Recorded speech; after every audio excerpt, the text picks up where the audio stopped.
Hello and welcome to I24 News Sports Daily Magazine with all the latest scores and stories from around the world. Tuesday evening, a lot of sports coming your way, and these are the headlines. Manchester United will not win a domestic title this season. European success is all they can achieve. Tonight, they face Olympiacos in the final 16 stage in Greece. We had some incredible goals in Europe over the weekend, and we choose our top 5. Gareth Bale is in, and so is Galangulu's half-line shot, but who is the number 1? Dirk Nowitzki may not be the big star he used to be, but he's still a very lethal clutch player. If you're the opponent, you do not want him to take the final shot. And wrestling is a national phenomenon in Mexico. Now it's also incorporated in the prison system, helping prisoners on their way back to society.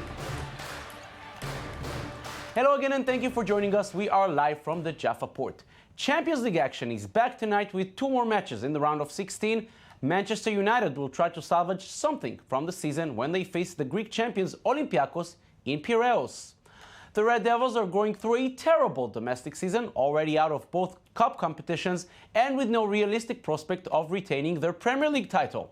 The only chance for David Moyes to prove that the shoes left by Alex Ferguson are not too big for him is through Champions League success, and he knows all too well everything depends on his 2 strikers returning from injury. They're both excellent players. Our record with them is far better than our record without them, that's for sure. And I think both of them had an injury. Robin's certainly much longer than Wayne. And I think they've both got themselves back into really good shape. And both goal scorers and scoring goals, which is great for us. And that's why they are top players. They score in the big games and they make the big moments. And tonight's other match, Zenit St. Petersburg will host the European runners-up Borussia Dortmund.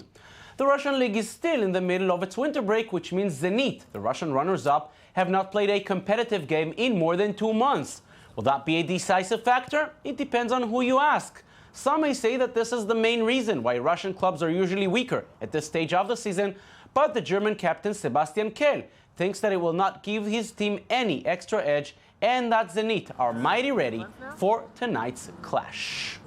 I don't see any advantage. They have trained very well. They have great training centers. They have been training a lot in recent weeks, have played test games, and they will be ready for a game against us. So I don't see any big advantage for us. Some exciting news now from France as Zidane is on his way back to the national football team, but not Zinedine Zidane. This time it's his son. Enzo Zidane was called to participate in the under-19 French squad coached by former French international Willy Sagnol. Enzo is the son of Zinedine Zidane and his Spanish wife Veronique Fernandez and is therefore eligible to play for the Spanish squad as well, but he preferred the French blue jersey, much to the delight of his father's fans, and who knows, maybe the young Zizou will bring Le Bleu the same glory as his father did 16 years ago. Another French player who is always in the headlines is Nicolas Anelka, but not always for the right reasons. Anelka appeared today in a hearing in front of an independent commission investigating the Quenelle incident from last December. Anelka celebrated then one of the goals he scored for his club West Brom with a Quenelle salute, viewed by many as an anti-Semitic gesture. He was charged last month with an aggravated offense following that incident, and the expectations are for a long ban from the English Football Association. Anelka is the one who asked for the hearing ahead of the decision by the FA expected this weekend. Barcelona keeps on claiming there was nothing wrong with Neymar's transfer from Santos in the summer. Makes you wonder why they did pay a very hefty fine to the Spanish tax authorities. The Spanish champions said in a statement they had paid more than 13.5 million euros to cover what the club described as eventual interpretations relating to the transfer of Neymar. The transfer was said to be worth only 57 million euros, but adding the latest payment and more undisclosed sums recently reported, the eventual price tag crosses the 100 million euro boundary paid by Real Madrid for Gareth Bale. Now it's time to go back to the weekend's action and our top 5 goals. You do not want to miss this. PAOK Thessaloniki hosted Panathinaikos and it was not able to score until this blast came in. Albanian Egris Kache gets our number 5, giving PAOK the lead on the way to a 3-0 victory. Following this win, PAOK are second in the Greek Super League. Ajax are not very successful in the European arena this season. The Dutch league is another story. The Amsterdam club is leading the table after their 4-0 victory over Alkmaar, and they get our number 4 pick. Nerine Duarte fires in, leaving no chance for the goalkeeper. Another reason for joy at the Amsterdam arena. Number 3 comes from Pamplona, Osasuna hosting Atletico Madrid, and check out this shot by Emiliano Armenteros. There is probably a reason why all 3 Spanish leaders were unable to win here in the season.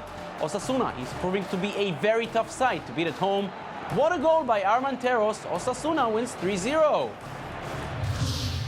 The Santiago Bernabeu is the site for number 2 this week. What a strike by Gareth Bale. We usually see Cristiano Ronaldo trying to do it from these distances, but he was out this week, so Bale just did it for him. As Real were the only side of the leading 3 to win this weekend, on their way to the top spot. And this may be a very strong contender for the year's number 1. Hamburg beating Dortmund 3-0, the 3rd goal coming in stoppage time. Even Jurgen Klopp is impressed. 50 meters out, not a problem for Hakan Çalhanoğlu, who set his aim on the target. Incredible. What a goal. The Winter Olympics in Sochi ended on Sunday. The athletes are now back home. Some of them received a hero's welcome. Thousands of fans welcomed the Dutch team upon their return from Russia. These were the most successful games for the Netherlands, with 24 medals overall, 23 of them coming in speed skating, where the Dutch athletes proved their very impressive dominance. 8 gold medals, 7 silver and 9 bronze was the Dutch tally from the games. And great enthusiasm also in Japan on the return of their Olympic heroes. The Japanese delegation returned home with 8 medals overall. Only 1 was gold, but it's probably the most prestigious medal awarded in the games. Yuzuru Hanyu won the gold in the men's figure skating, and hundreds of fans cheered as he appeared in the terminal at Narita Airport in Tokyo. Next for Hanyu is the World Championship on his home soil.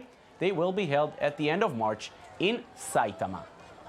And we take one final look at the Sochi Olympics. After 16 days of competition, the Games can be considered a success, much to the delight of Russian President Vladimir Putin, who made these Games a personal quest. On the other side, there were many complaints about the most expensive Olympic Games in history, from the warm weather to human rights violations. Russian President Vladimir Putin couldn't have asked for a better end to the Sochi Winter Games. The Olympic hosts finished top of the medals table, and fears of a possible terrorist attack during the event in the end amounted to nothing.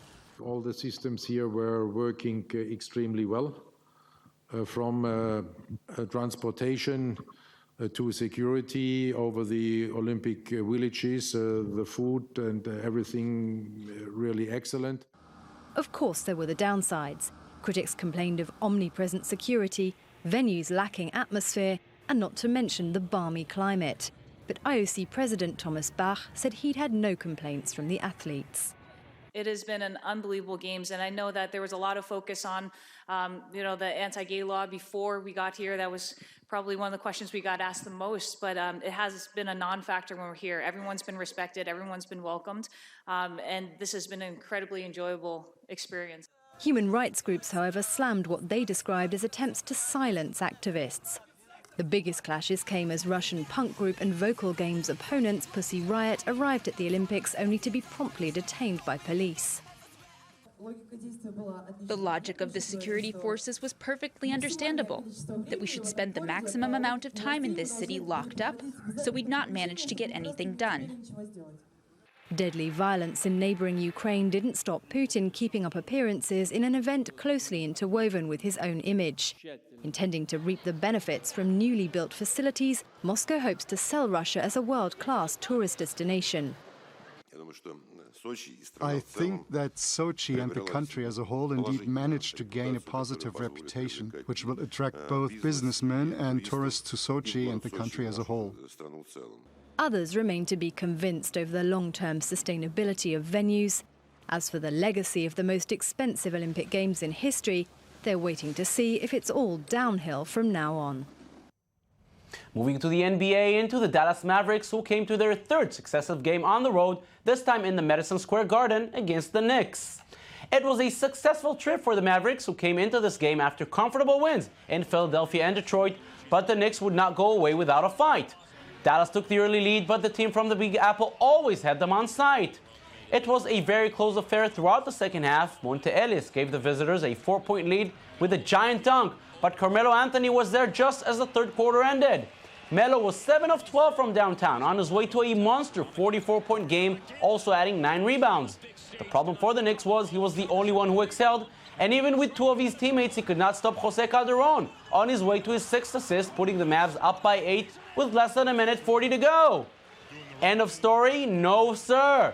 Tyson Chandler makes the 3-point play to put the Knicks within 1 possession, and that possession came just seconds later. Carmelo Anthony with a 3-pointer, kaboom! The game is tied, time running out. Dallas with a chance to win. Dirk Nowitzki had a slow game, who cares? His final shot goes in and out, and in again. The Mavericks winning 110 to 108. Wrestling is one of the most popular sports in Mexico. The style of lucha libre, free wrestling in Spanish, has impacted the sport in the Central American country and across the border in the United States. Now it has entered the Mexican prison system as prisoners wrestle as part of their rehabilitation. Oribao with the story.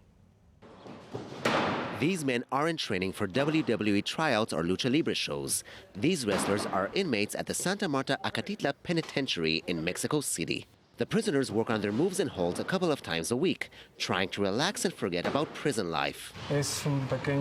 Wrestling is a small relief, because you escape from the environment where you are caged, where you're serving a sentence. We don't know when we're going to get out, simply because we know nothing more than serving our sentence. Mexico suffers from a high crime rate, including homicides mostly related to drug wars. Wrestling, on the other hand, is one of the most popular sports in the country, dating back to 1863.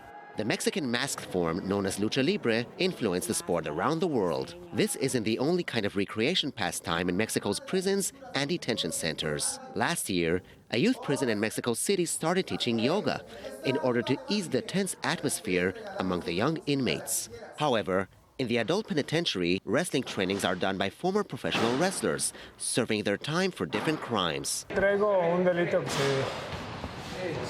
I committed a crime called illegal privation of freedom. I did it because I was immature and joined people I shouldn't have joined. Prisons often try to use sports as a form of rehabilitation, and the Mexican wrestling tradition can influence and change inmates' lives. Start liking the sport because free wrestling is something magical. That's the way I started.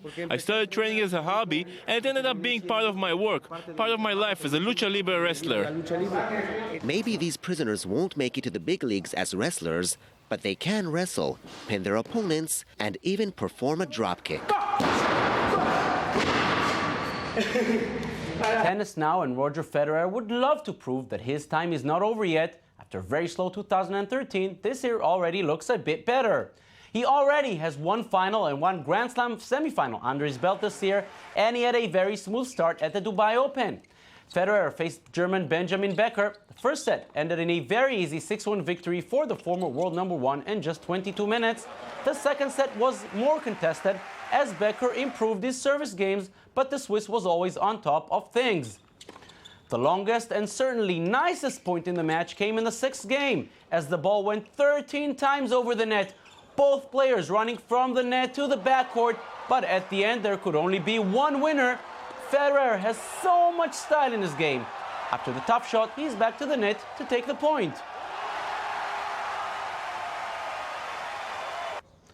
One service break was enough. Federer wins 6-1, 6-4.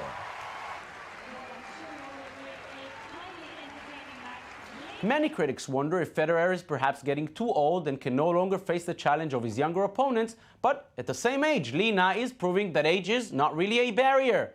The Chinese star, who will turn 32 tomorrow, is at the best moment of her career after winning the Australian Open last month and reaching her highest ever ranking at the WTA, the world #2. To celebrate the occasion, she unveiled the new edition of her biography titled My Life in Beijing. The next stop for her will be Indian Wells next week.